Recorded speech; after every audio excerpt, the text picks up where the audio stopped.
The stars above were quiet, cold, and full of secrets. Somewhere in the Orion arm of the galaxy, the proud alien race known as the Varnak Dominion prepared for yet another expansion. Their empire stretched across hundreds of systems. Their fleets had crushed dozens of civilizations. No one dared to challenge them. Inside the Golden Hall of the Dominion's High Council, the Varnak leaders sat around a glowing table. Tall, gray-skinned, and covered in shining scales, they wore golden robes and thick metal crowns. Supreme Commander Raxil Kar, the leader of the Varnak fleet, pointed at a glowing hologram of a planet. "This is Earth Colony Theta 7, a small human world," he said, his voice deep and proud. "It is rich in water, forests, and energy, perfect for harvesting." "And the humans?" asked Lady Varala, the chief diplomat. "Do they surrender easily like the Tritons did?" Raxil Kar laughed. "Humans are new, weak, barely spacefaring. They will submit or be crushed," the others nodded. They had heard of humans, small, pink-skinned creatures who still used metal ships and primitive weapons. The Varnak believed humans were no threat.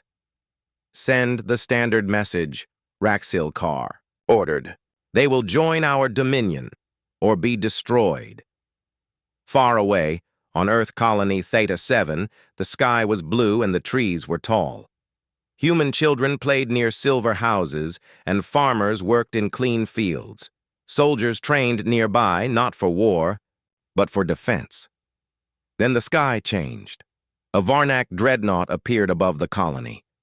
The huge alien ship blocked the sun. Its engines hummed with deep energy, and its weapons glowed with red light. A message came through every screen, speaker, and satellite. "Humans of Theta 7, you are now property of the Varnak Dominion. Surrender your world, your resources, and your loyalty. You will be treated fairly if you obey. Resist, and you will be erased." For a moment, no one spoke. Even the birds stopped singing. Then Governor Elena Brooks, the human leader of the colony, stood on the main broadcast tower. Her voice rang across the colony. "We are citizens of Earth. We do not surrender. We will fight, and we will win." The people cheered. The Varnak dreadnought hovered, surprised. No reply had ever been so short, so bold. Raxil Kar, watching from his flagship miles away, narrowed his yellow eyes. "Fools," he hissed. "They want to taste destruction." He gave the order to attack. 3 fighter squadrons were sent down toward Theta 7. Their job, destroy the colony's defense grid. Clear the way for ground troops. But something strange happened. As the fighters passed over the mountains, one by one, they exploded. Silent bursts of blue light struck from the cliffs and clouds. The Varnak ships never even saw the human weapons. Down below, the colony's defense system, called Iron Wall, had activated. It was hidden, quiet, and very deadly. The Varnak fighters were wiped out in minutes. Raxil Kar slammed his fist on the control panel. "What trick is this?" Lady Varala stepped beside him. "They are smarter than we thought." "No matter," he growled. "Send the message to Earth. The Dominion declares war." On Earth, the United Human Council received the news in silence. 12 leaders sat in a circle in Geneva, watching a projection of the destroyed Varnak fighters. The president of Earth, Amari Denton, stood slowly. "So, the Varnak want war," she said. "They think we are weak," whispered Admiral Cassandra Lee, head of Earth's Space Command. "They made the same mistake others did," said General Tobias Grant. "They forgot to study human history." President Denton nodded. "Then let us remind them." Across human space, a quiet signal was sent. Every military station, every shipyard, every training post lit up. Ships that had been hidden, crews that had been resting, weapons that had been locked away, all prepared for war. But Earth did not call for full invasion. Not yet. Instead, they sent a single, fast ship with no name and no warning. It flew through the stars silently, like a shadow. It found a Varnak patrol fleet watching. Another colony. In a flash, the human ship released a pulse of bright blue energy. The entire Varnak patrol fleet exploded. Not a single human life was lost. Back in the Dominion capital, panic grew. "This is not normal," said one of the generals. "They destroyed our patrol fleet with one ship. They are using unknown." "Technology!" shouted another. "No," said Lady Vorla slowly. "They are using strategy." The room fell silent. She continued. "The humans did not attack blindly. They waited. They studied us. And now they strike when it hurts." Supreme Commander Raxil Kar stood. His eyes were cold now. "They want war? Then we give them war. We will crush Earth itself." But as the Varnak fleet began moving, whispers spread across the galaxy. A race had said no to the Dominion. A race had fought back, and won. The neutral races, the weak, and the scared began to hope. Maybe the Varnak were not unbeatable, maybe. The humans were something new. At a quiet station near the edge of known space, a young alien engineer of the Ritari species watched the human news on a secret screen. His people had been under Varnak rule for centuries. He saw the human reply.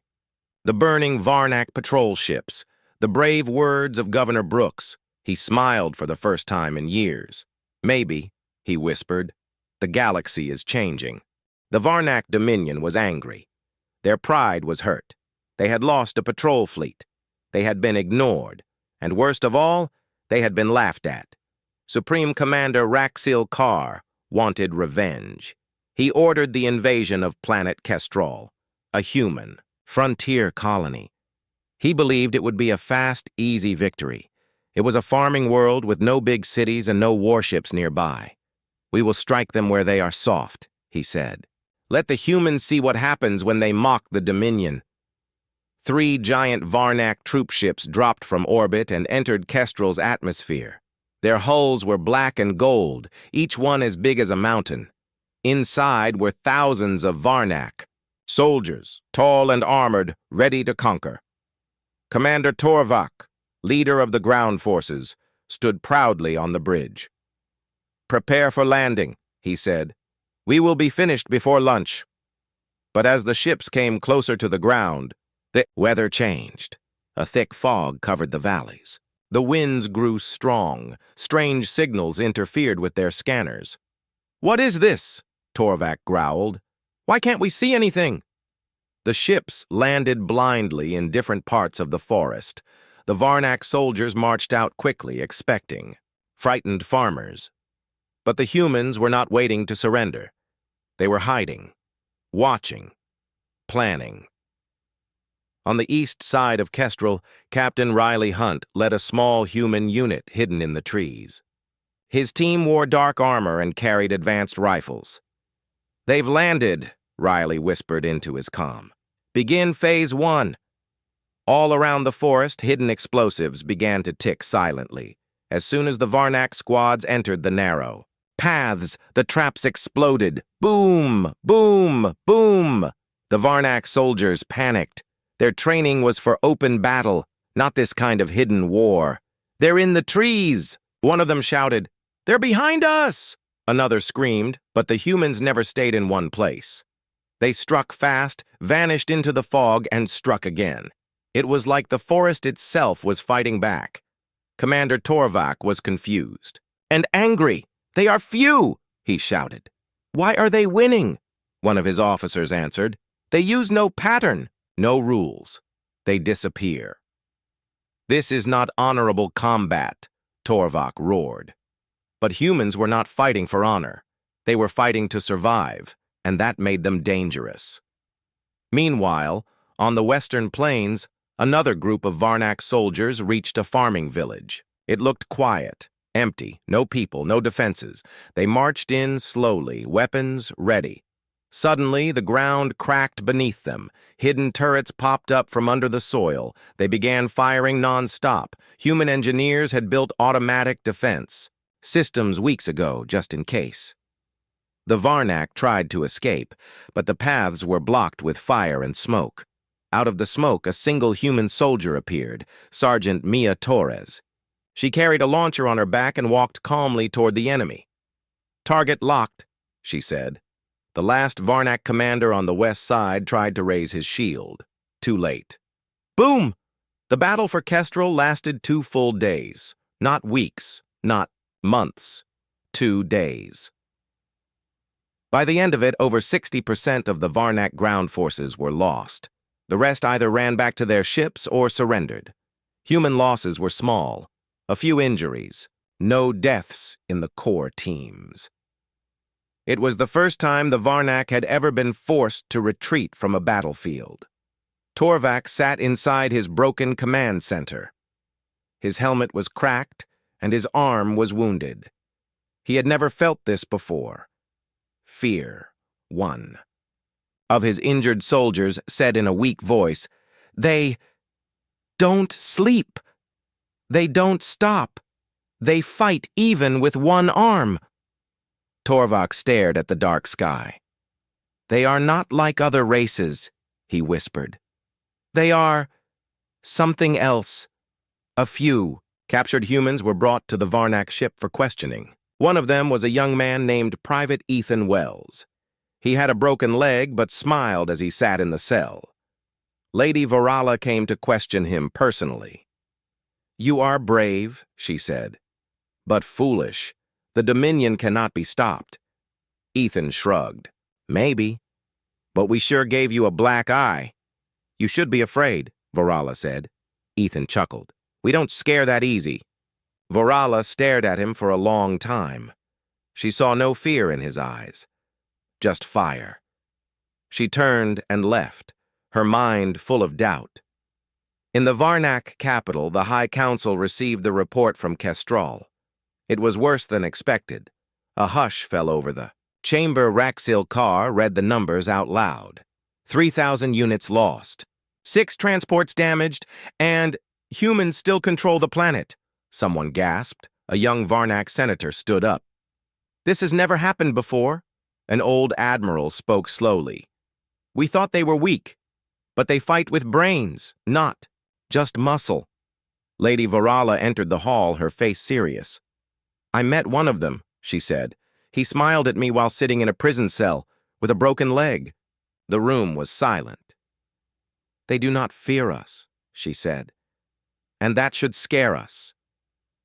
Back on Earth, the Human Council reviewed the battle data. Videos showed human soldiers striking from the trees, defending villages and disabling Varnak. Tanks with traps. President Amari Denton leaned forward. "We now know their weakness," she said. "They fight with pride," Admiral Cassandra Lee added. "We fight with purpose." General Grant nodded. "And that makes us stronger."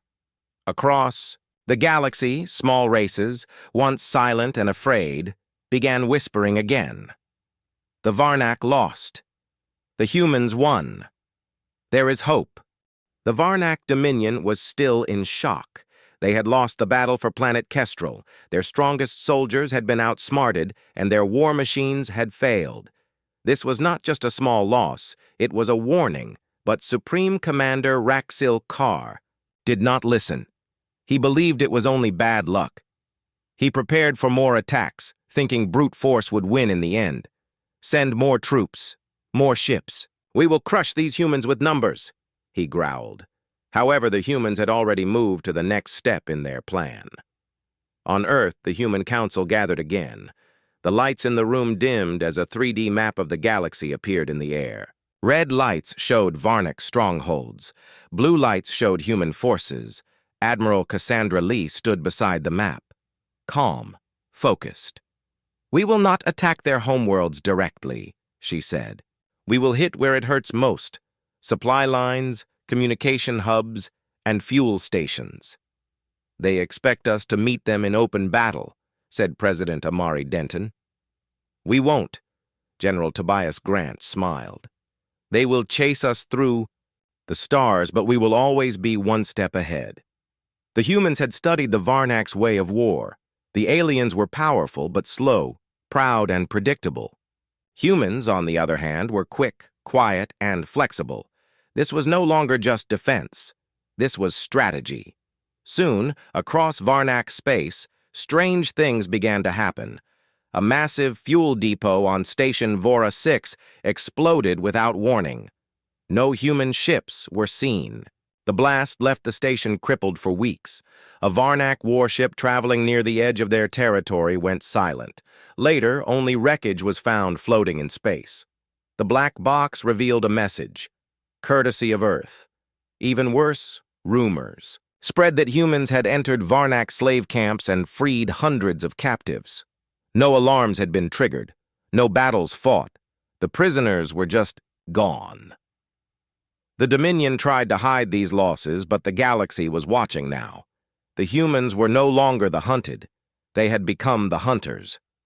On a dusty mining world called Tharsis Core, the Varnak kept thousands of alien workers under strict control. Drones flew overhead. Guards watched from towers. But one night, every drone shut down at once. Every gate unlocked. The lights turned red, and in the dark, human commandos arrived. Lieutenant Arjun Malik led the mission. His team of 6 humans moved fast, disabling guards with stun rounds. They guided the freed slaves to hidden transports. As they left, Arjun turned back and planted a small flag on the guard tower, the Earth symbol, a blue planet in a circle of stars. By morning, the Dominion sent 10 ships to investigate, but the humans were already gone. In the Varnak High Council chamber, the mood had changed. "These are not random attacks," said Lady Varala. "This is a pattern." "They strike our fuel, our food, our factories," another elder growled. "They fight with precision," Raxil Kar clenched his jaw. "They are rats in the walls." "No," Varala said. "They are wolves, and we are bleeding." Even the younger Varnak officers began to ask questions. Captain Serix, once loyal and proud, wrote in his personal log, "We mocked them for being soft. We called them primitive, but they strike like lightning, and they never stop." Meanwhile, human forces continued their silent campaign. On the edge of Varnak space, a small human fleet known as the Ghost Squadron operated without name or signal. Their ships were coated with stealth tech and cooled to hide from sensors. Captain Naomi Voss led the squadron. She gave one order: never be seen, always be felt. The Ghost Squadron struck at night. They cut cables, destroyed shield generators, and hacked into enemy systems. No one knew when or where they would hit next. One Varnak outpost even received a strange message before its system shut down: "You should not have come for Earth." Back on Earth, hope was rising. For the first time in centuries, smaller alien races began to contact humanity secretly. The bird-like Tavari sent a message: "We see what you are doing. We will help. We have maps." The quiet insectoid Ural whispered, "We hate the Dominion. Send us equipment. We will fight in silence." Humans had become a symbol, not just of resistance, but of freedom. Raxil Kar, angry and desperate, sent his best fleet to crush a human base in the Zero system. When the Varnak ships arrived, they found the base empty. No humans, no weapons, just one satellite floating nearby. It blinked with a message: "You're too slow." Then it exploded in a pulse wave, disabling all Varnak systems for 15 minutes, long enough for human strike ships to appear and disable 5 destroyers before vanishing. Again! At this point, even inside the Dominion, cracks began to form. Some Varnak citizens, traders, farmers, engineers began to speak in whispers. "Why are we fighting the humans? They don't conquer. They defend. They freed my cousin from the mines." Some even started calling humans the Shadow Fire, a name that spread quickly. On a neutral moon station, a small group of alien diplomats from different races gathered in secret. They watched videos of human victories and listened to intercepted Varnak reports. "They are clever," said one.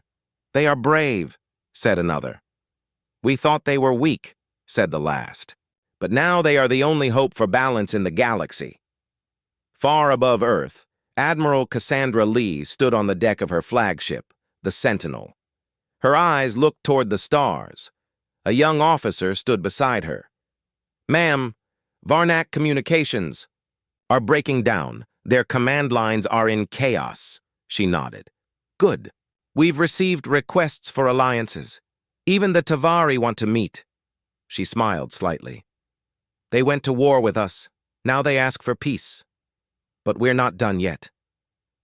Back in the Dominion's main capital, Raxil Carr stared at a blinking red screen. Another station lost. Another fleet gone missing. His hands shook. "They are tearing us apart," he whispered. Lady Vorala stepped forward, voice quiet. "We underestimated them, and now we may not survive them." The Varnak Dominion was falling apart. What started as a proud invasion had now turned into fear and confusion. Their fleets were shrinking, their planets were rebelling, and the humans, those weak creatures, were winning battles without even being seen. Every day a new report arrived. A supply base lost, a communication hub destroyed, a prison camp emptied. Supreme Commander Raxil Carr sat alone in his dark chamber. His crown, once shining with gold, now looked heavy. His officers had stopped speaking with confidence. Even his guards watched the sky with nervous eyes. "They are everywhere," one commander said. "We cannot fight what we cannot see." Raxil Carr slammed his fist on the table. "Enough! Gather the fleets! We strike Earth now!" But Earth was no longer just one planet. It had become a symbol, a spark that lit flames across the galaxy. In the deep stars, the human warship Sentinel led the main offensive. Its hull was strong, black as night, with glowing blue engines. At its command was Admiral Cassandra Lee, quiet but powerful. She studied every move before making her own. She stood on the bridge, watching the galaxy map. "The Varnak fleet has moved toward Sector 19, said her officer. "They're chasing shadows," Lee replied. "Perfect." She turned to her commanders. "Begin Operation Hammerfall." Across multiple systems, human fleets jumped from hyperspace all at once, not to fight head-on, but to strike hard and vanish fast. In Sector Laura, human marines destroyed a Varnak orbital cannon factory. In System Drevon, a group of cyber engineers hacked a Dominion starport and made all ships fire at each other for 5 full minutes. And on planet Voltac, a peaceful rebellion began, started by aliens freed by humans just weeks before. The front line was not a line anymore. It was breaking into pieces. The biggest turning point came at Tarsac Prime, one of the most important Varnak fortress planets. It had strong walls, hundreds of cannons, and 3 defense fleets. The Varnak believed it could never fall. But they were wrong. Admiral Lee sent in the Ghost Fleet, the same unit that had disabled Varnak ships before. Their mission was clear: take the fortress without a full battle. It seemed impossible, but the humans didn't go through the front gates. They came from under. Months ago, human scouts had discovered old tunnels beneath the surface. They had quietly mapped them. Now, special ops teams entered those tunnels with stealth gear. They came up inside the main power station. At exactly 03 hours, they disabled the shields and shut down the fortress defenses. Outside, the human fleet jumped in and surrounded the base. Not a single shot was fired. The Varnak surrendered without a fight. It was the first time in history that a Varnak fortress had been taken without blood. The news of Tarsac Prime spread like wildfire. Even races that had once feared Earth now wanted to talk to humans. The Tavari, who had lost 3 planets to the Dominion, offered trade routes. The Krellans, once slaves, offered soldiers. And the Ural Hive, secretive insectoids, sent a message: "The galaxy has watched. Now we will act." Inside the Varnak High Council, chaos grew. Meetings were loud and full of blame. They've taken 5 systems in 1 month. Our own citizens are protesting. They speak of humans like heroes. Commander Raxil Carr stood in the center, breathing hard. We are the Dominion. We do not bend, we crush. But no one was cheering now. Even Lady Varala looked tired. She raised her hand. If we do not change course, she said softly, we will lose the war. And worse, we will lose the galaxy's respect. Someone in the room whispered, we already have. On a distant moon, a young Varnak officer named Captain Sarix watched as his crew packed their belongings. We are ordered to retreat, one soldier said. The humans are coming. Captain Sarix looked at the stars. They don't come to destroy, they come to free. Maybe we chose the wrong side. Back in human space, the council met again. President Amari Denton looked around the table. The Dominion is collapsing. General Tobias Grant nodded. They've lost control. Some of their own officers want peace. Admiral Lee said nothing for a moment. Then she finally spoke. It's time to give them a choice. Surrender, or watch their empire fall. A message was sent. A simple one, to the Varnak Dominion. You declared war on us. You thought we were weak. You attacked our colonies and our people. But we are still standing, and we will keep standing. This is your final chance.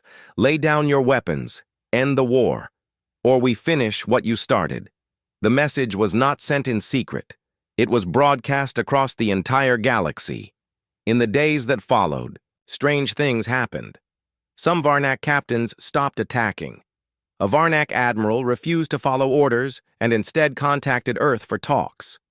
One entire Varnak fleet arrived at a neutral station, turned off all weapons, and waited to surrender, even. Inside the Dominion capital, crowds gathered in the streets. They held signs in their own language that read, the Varnak Dominion was finished, not with a loud explosion, but with silence. Across the stars, Varnak ships powered down. Their fleets stopped moving. Their flags, once feared, were lowered without a fight. The war was over. But the regret had just begun. On the homeworld of Varnakar, storm clouds covered the sky. Inside the High Command Tower, the last leaders of the Dominion gathered for the final time. Supreme Commander Raxil Carr stood at the edge of a long table, silent and pale. His once proud eyes now looked tired. He finally spoke, voice low. We lost not just the war, we lost the respect of the galaxy.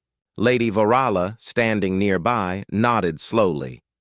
And we lost something greater, our own honor. No one argued. They all knew it was true. Far above, a massive human dreadnought floated quietly in orbit. Its name, the Horizon. This ship did not come to destroy. It came for peace. Inside, Admiral Cassandra Lee waited with President Amari Denton. Behind them stood human diplomats, soldiers, and engineers.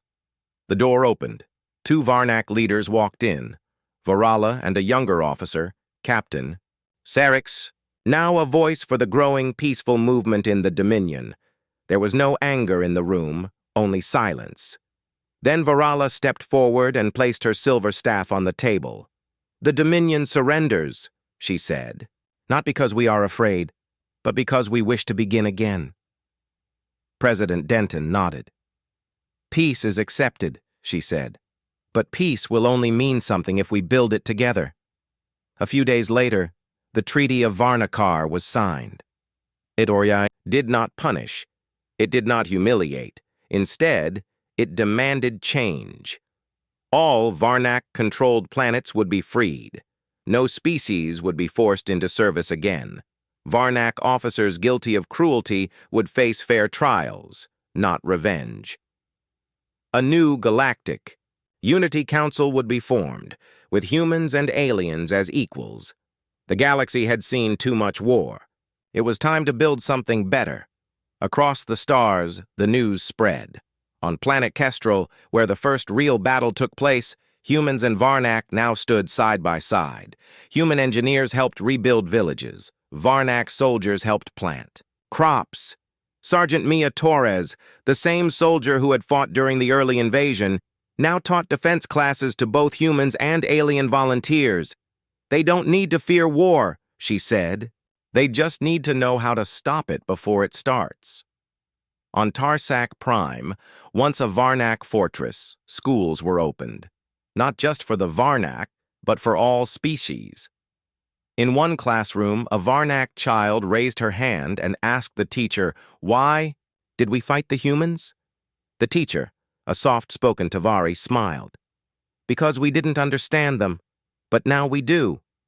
The girl wrote in her notebook, "We thought they were weak, but they were strong in the way that matters most." At Earth's Galactic Council Center in Geneva, leaders from 35 species gathered for the first Unity meeting. Flags of many colors hung on the walls. No one was more important. All voices were equal. Admiral Lee stood at the center. "This is what victory looks like," she said. "Not ash, not broken cities, but joined hands and open minds." The room clapped. Even old enemies now smiled. But the journey was not over. There were still broken worlds, still fear in the hearts of many, still pain that could not be healed. Overnight, humanity knew this, so they sent more than just ships and soldiers. They sent teachers, doctors, and builders, and most important, they sent listeners. Wherever they went, they listened to the people's pain, not with answers, but with respect.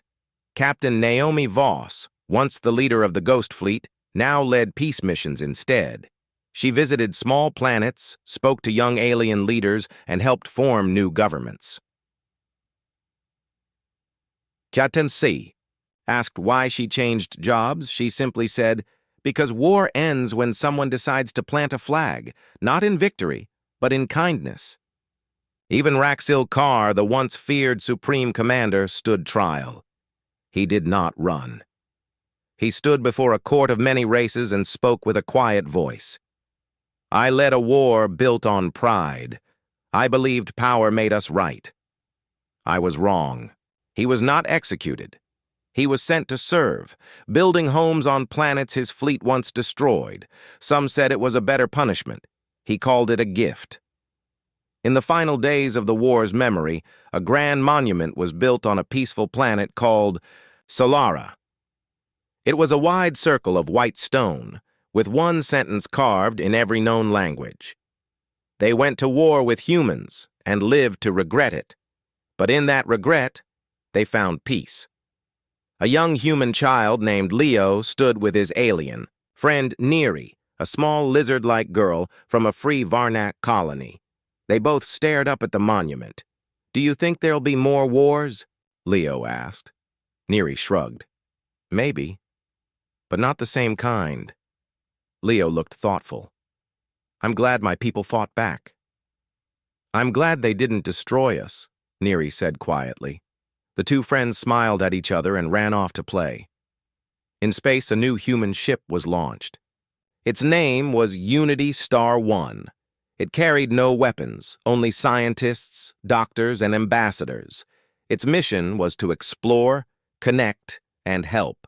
Its engines burned blue, like hope, and far away in a quiet valley on a quiet moon, an old Varnak farmer picked fruit with his family. He once served in the Dominion Army, long ago. He looked at the sky as a human supply ship flew past. He smiled. "They could have burned everything," he said, "but they chose something better." The end.